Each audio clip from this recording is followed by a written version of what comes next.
ഇപ്പോൾ ഒരു പ്രദേശവാസി നമ്മോടൊപ്പം ചേരുകയാണ്. എന്താണ് അങ്ങയുടെ പേര്? എന്താണ് അവിടെ സംഭവിച്ചത്? എത്ര വലിയ അപകടമായിരുന്നു സംഭവിച്ചത്? ഒരു വലിയൊരു അപകടമാണ് സംഭവിച്ചിട്ടുള്ളത്. ഇതൊരു വളവാണ്, അതായത് നെടുമങ്ങാടുന്ന് വെമ്പായത്തേക്ക് പോകുന്ന റോഡാണ്. അവിടെ മുഴുവനും വലിയ വലിയ വളവുകളുള്ള റോഡാണ്. മാത്രമല്ല, ഒരു വർഷം മുമ്പാണ് ഈ റോഡ് തുറന്നു കൊടുത്തിട്ടുണ്ടായിരുന്നത് പുതുക്കി പണിത ശേഷം. അതിനുശേഷം റോഡിന്റെ പണി പൂർണ്ണമായിട്ടും തീർക്കാതെയാണ് ഇടയ്ക്ക് നവകേരള സദസ്സിന് വേണ്ടി റോഡ് തുറന്നു കൊടുത്തത്. അതിനുശേഷം നിരന്തരം ആക്സിഡന്റുകൾ സംഭവിക്കുന്ന ഒരു സ്പോട്ടാണിത്.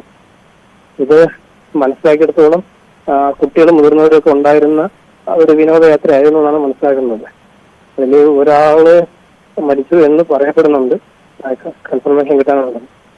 പതിവായി അപകടമുണ്ടായിരുന്നു എന്ന് പറയുമ്പോൾ സ്വാഭാവികമായും ഇത് അമിത വേഗതയിലൊന്നും ആയിരുന്നില്ല ബസ് എന്ന് നമുക്ക് അനുമാനിക്കാൻ സാധിക്കുമോ? ബസിന്റെ വേഗതയെ കുറിച്ചൊക്കെ ആ സമയത്ത് കണ്ടതല്ല.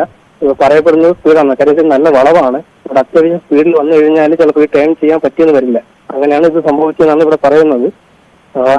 നിലവിൽ അപകടങ്ങൾ സ്ഥിരം സംഭവിക്കുന്നുണ്ട്. അതായത് ഞാൻ പറഞ്ഞില്ലേ, ഒരു വർഷം മുമ്പ് റോഡ് പണി കഴിഞ്ഞിട്ട് തുറന്നു കൊടുത്തതാണ്. ഇപ്പോഴും റോഡിന്റെ പകുതി ഭാഗം ടാർ ചെയ്തിട്ടുണ്ട്, ടാർ ചെയ്യാത്ത പോർഷൻ ഉണ്ട്. ഒരു ലെയർ ടാറിയും കഴിഞ്ഞു, അടുത്ത ലെയർ പകുതി പോർഷൻ കഴിഞ്ഞ് വീണ്ടും അടുത്ത ലെയർ ടാർ ചെയ്തിട്ടുണ്ട്. അങ്ങനെ റോഡ് അശാസ്ത്രീയമായിട്ട് നിർമ്മിച്ചൊരു റോഡാണ്. ഇത് ഒരു വർഷത്തോളമായിട്ട് നിരന്തരം ടൂ വീലർ യാത്രക്കാർ ഉൾപ്പെടെയുള്ള അപകടങ്ങൾ സംഭവിക്കുന്ന ഒരു സ്ഥലമാണ്.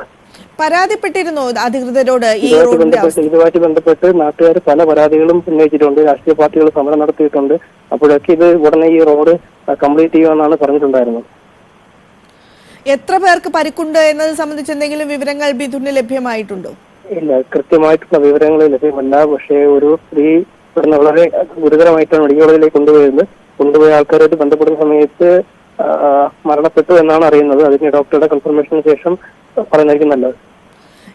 എത്ര പേർക്ക് ഗുരുതരമായി പരിക്കേറ്റു എന്നത് സംബന്ധിച്ച വിവരങ്ങൾ ലഭ്യമായിട്ടുണ്ടോ? അതായത് വണ്ടി ഒരു സൈഡിലേക്ക് മറിഞ്ഞതുകൊണ്ട് തന്നെയാണ് എല്ലാവർക്കും ചെറിയ അപകടം സംഭവിച്ചിട്ടുണ്ട്. അതിൽ എത്ര പേരുടെ നില ഗുരുതരമാണെന്ന് നേരെ ഇവിടുന്ന് മെഡിക്കൽ കോളേജിലാണ് കൂടുതൽ കൊണ്ടുപോയിട്ടുള്ളത്.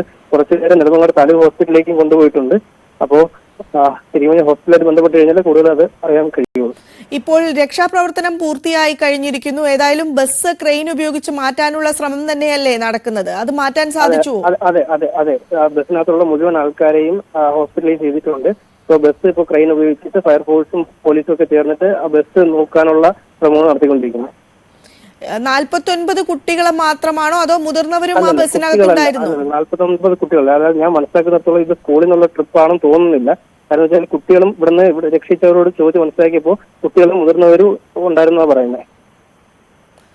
തിരുവനന്തപുരം നെടുമങ്ങാട് ബസ് നിയന്ത്രണം വിട്ട് മറിഞ്ഞു. പ്രദേശവാസിയായ മിഥുനാണ് നമ്മോടൊപ്പം ചേർന്നത്. അദ്ദേഹം പറയുന്നത് അപകട വളവാണ് ഉണ്ടായിരുന്നത്. നിരവധി തവണ വാഹനങ്ങൾ ഇവിടെ അപകടത്തിൽപ്പെടുക പതിവാണ്. റോഡ് പണി പൂർത്തിയായിട്ടില്ല എന്നും അദ്ദേഹം പറയുന്നുണ്ട്. തിരുവനന്തപുരം നെടുമങ്ങാടാണ് നിയന്ത്രണം വിട്ട ബസ് മറിഞ്ഞത്. നിരവധി പേർക്ക് പരിക്കുണ്ട്.